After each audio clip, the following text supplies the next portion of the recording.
Si Justin Brownlee ang legendary import ng Barangay Ginebra na legendary na rin na naturalized player ng ating Gilas Pilipinas dahil sa ginawang historic shot nito sa nakaraang Asian Games na kung saan naipasok nito ang hindi makakalimutang dalawang tres nito para talunin ng Pilipinas ang China sa Asian Games. Isang resident import na ayon sa isang kilalang coach sa Pilipinas na si Justin daw ay very coachable.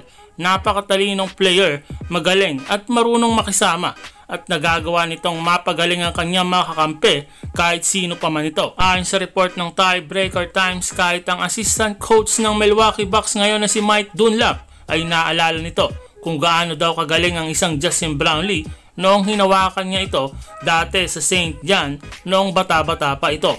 Sinabi ng Milwaukee Bucks assistant coach na dati pa man daw ay malaki na ang potensyal ni Justin Brownlee sa basketball at sobrang fit nga daw ito sa Philippine style of basketball dahil mataas daw ang IQ nito at isa itong scorer na maasahan kapag money on the line na ang pag-uusapan tulad ng mga buzzer beater shot nito o mga kailangan na score para manalo sa laban.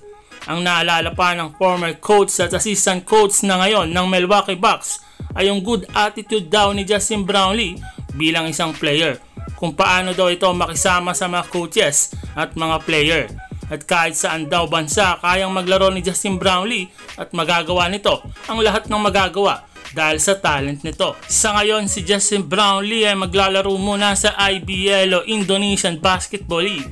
Hindi pa man masabi ni Justin Brownlee kung saang team ito maglalaro sa Indonesia, ay sinisigurado nito na babalik sa Pilipinas para maglaro sa PBA.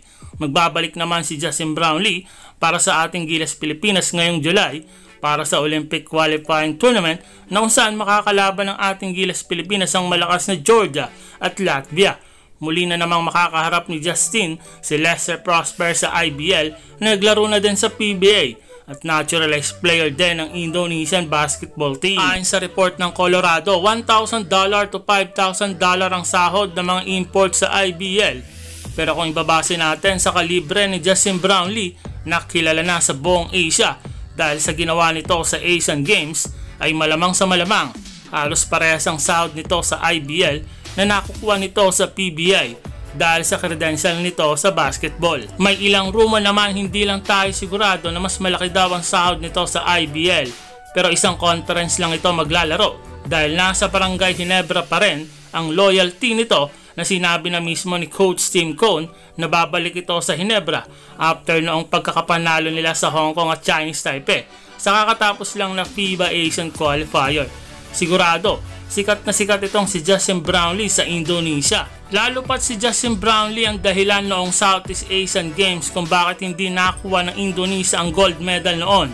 Ipinakita ba naman ni Justin Brownlee ang lakas nito sa Indonesia at sinira nga nito ang pangarap ng mga Indonesian fans na makuha ulit nila ang gold noong Southeast Asian Games.